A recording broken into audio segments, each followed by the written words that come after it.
काकडा करते पण तिला नाश्ता केला तर नाश्ता भेटल ना. कपडे ती धुती, आंघोळ ती करतील, उठले सुटले की हिला काय करतं मायची हेडी हेंद्री. काय तसा काही कार्यक्रम करू नका. त्याच्यामुळे आपलं सुख आपापल्या सुनाच्या हातात आहे. तुम्ही जोडी म्हातारी इथं बसले ना, लय महाराजायचे वर्ण याचे त्याचे करत जाऊ नका. आपल्या सुनाला चांगलं बोलू जा, कारण तिच्या हातात तुमच्या आंघोळीचं पाणी आहे, चहा चांगला आहे. तुमची सुनाच्या जर डोक्याचा कचरा झाला आणि तिनं जर तुमचं पातळ आंघोळ झाल्यावर जर पायानं लोटलं धुतलंच नाही तर त्या दिवशी जितकं दुःख होतं का तितकं कोणत्याच वारी केल्यानं भजन केल्यानं होत नाही संसारात. म्हणून ते दुःख येऊ द्यायचं नसेल तर आपल्या सुना, आपली मुलं, आपला परिवार, आपण आपले चांगले असलो पाहिजेत पहिल्यांदा. त्यासाठी तुमच्या 2, 3, 4 सुनावरती ही जबाबदारी जाते. चला विजयराव, मी आता केमिकल इंजिनियर आहे, तुम्हाला ही नजर आहे. आप्पानं ज्या गरिबीतून या घराला पुढं आणलंय तर तुम्हाला इंजिनियर झाल्यामुळे याची बांधणी करून पुन्हा हे नाव अनेक वर्षपर्यंत तुम्हाला जपून ठेवायचंय.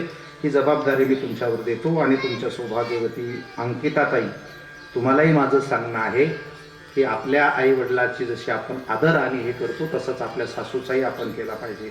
चौथे जे आहेत शिवकुमार सुभाषराव, त्यांच्या सौभाग्यवती अर्चनाताई शिवकुमार, या 4ही सुना, हे 4 भाऊ. आई साहेब, छान लेकरं बाळ, गोकुळासारखा भरलेला वाडा आहे बघा. फक्त एवढंच आहे की या वाड्यातला विठ्ठल आज आपल्यामध्ये नाही आणि त्या विठ्ठलाच्या आठवणीत आपल्याला जगद्गुरु तुकोबरायांच्या अभंगातून कीर्तन ऐकायचं. ही झाली आपली ही प्रस्तावना. अभंग आहे तुकाराम महाराजांचा. तुकाराम महाराज हे तत्वज्ञ संत आहेत, मानवी जीवनाचे इंजिनियर आहेत. मिळालेल्या शरीराचं काय करायचंय आणि या शरीराच्या माध्यमातून काय होता येतं हे त्यांना माहिती आहे, पण ते सुखासुखी भेटत नाही. त्याला काही मागचा आधार असावा लागतो आणि त्यासाठी ते पांडुरंगाची भक्ती करत असताना तुकोबरायाला जर कधी काळी अडचण आली तर तुकोबरायाने हा अभंग रागामध्ये, थोडासा क्रोधामध्ये देवाला एक प्रकारचा शब्द विचारला, जॉब विचारलाय. पांडुरंगा, देऊला यावा लागेल, आमच्या घरी यावा लागेल, आमच्या गावात यावा लागेल, कारण मी काय असा लगेच काल माळ घातली टाळकरी झालो चाली म्हणायला लागलो असं नाहीये. माझ्या 8 पिढ्या तुझी भक्ती करताय. उपवास पारणे राखीला दार बंठा, आम्ही एकादशी करतोय, तुझा महिमा वाढवतोय, तुझ्या दारात राखण केलं आम्ही, 8 पिढ्या आमची भक्ती चालू आहे, म्हणून त्याला वडिलांची म्हणावं. आणि म्हणूनच हा अभंग पुढचं चिंतन सांगत असताना हरिभक्तीपरायण एक पुढचा आदर्श युवा कीर्तनकार हरिभक्तीपरायण माऊली महाराज इथं बसलेले.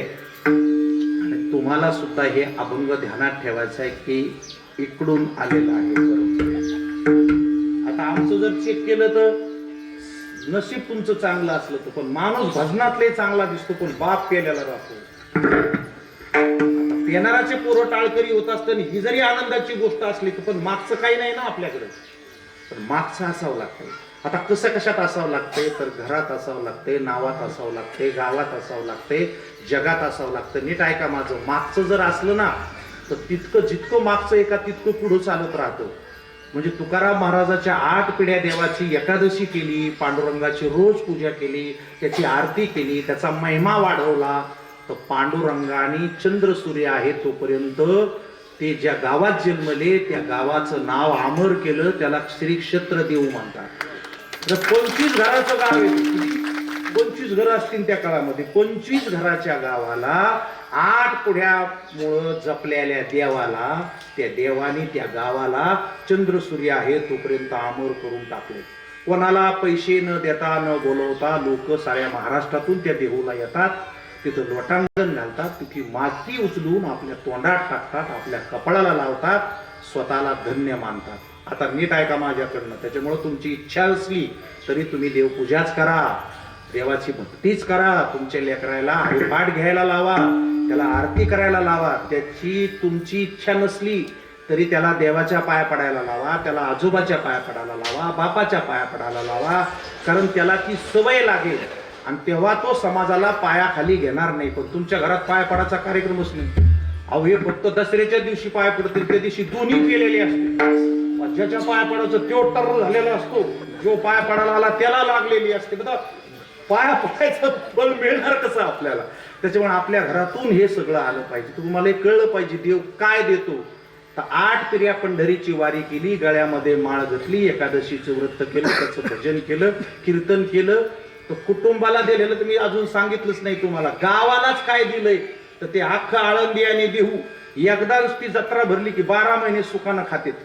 ते पंढरीचे लोक यायला वावराची गरज नाही, पाऊस पडला काय न पडला काय, ते 8-10 दिवसातच त्यांची एवढी कमाई होऊन जाते की 12 महिने त्यांना टेन्शन राहत नाही. हे आता गावात राहिलेल्या लोकांची सोय सुद्धा कोणी केली?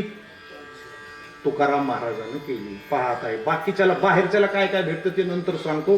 आणि मग छाती ठोकून सांगायचं माझ्या वडिलांची मिरासी गा देवा. मिरासीचा अर्थ होतो आमच्या बापाचं आहे.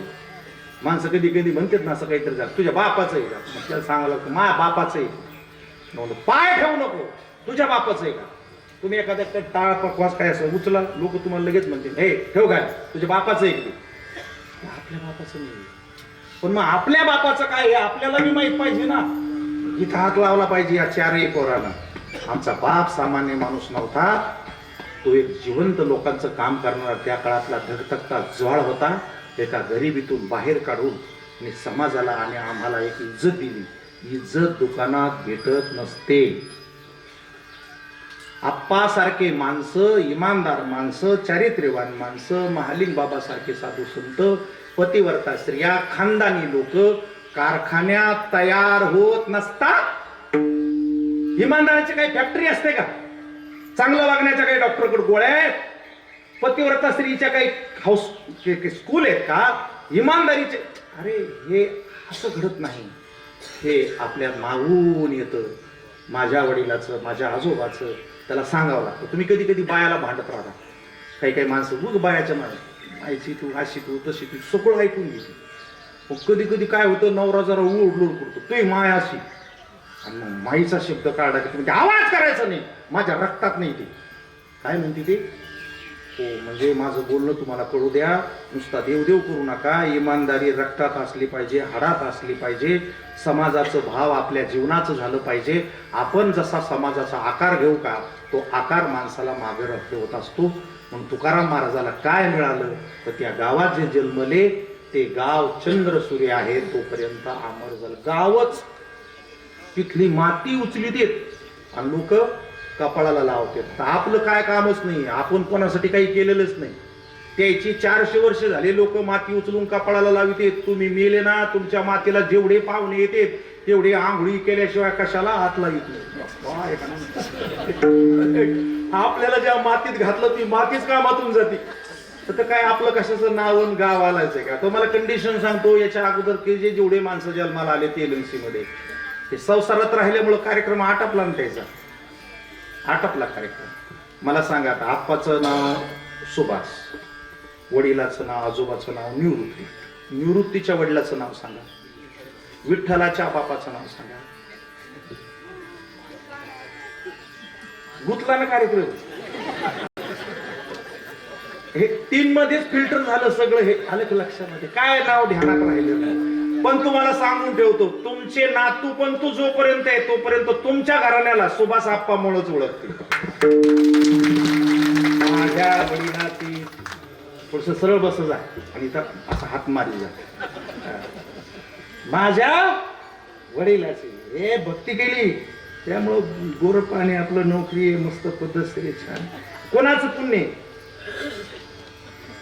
गीत हात लावला आयरा गायरायचं नसलं पाहिजे. बाहेर त्याचं भेटत बी नाही. कोणी बांधावर उभं राहू देत नाही.